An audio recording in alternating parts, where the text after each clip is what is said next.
एका गावात एक गाय आणि एक बकरा एकत्र राहत होते.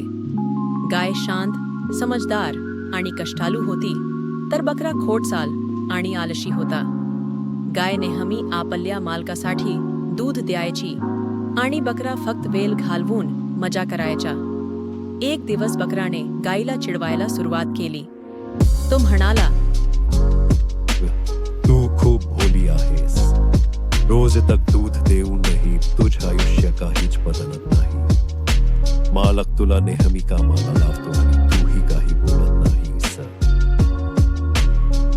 माझं काम माझ्या मालकाला उपयोगी पडते. हे कुटुंब माझ्या दुधावर अवलंबून आहे. त्यांच्या पोटाला माझ्या कष्टाचे महत्त्व आहे. हा हा हा हा हा हा. पण तुला काय मिळतं?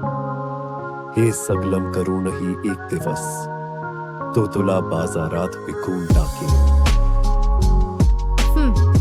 जर माझं आयुष्य दुसऱ्यांच्या उपयोगी येत असेल तर त्यात मला आनंद आहे.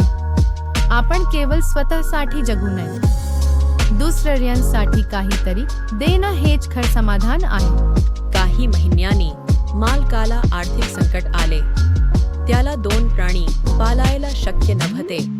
त्यामुळे त्याने बकऱ्याला विकायचे ठरवले.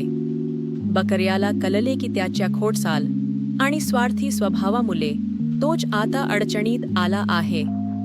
गाय बकऱ्याला पाहून हळूच बोलली, स्वार्थासाठी जगणाऱ्याला आयुष्याचा खरा अर्थ समजत नाही. दुसऱ्यांसाठी जगणे हाच आयुष्याचा खरा मंत्र आहे. कथा संदेश: त्याग आणि परोपकार हेच आयुष्याचे खरे सार आहे.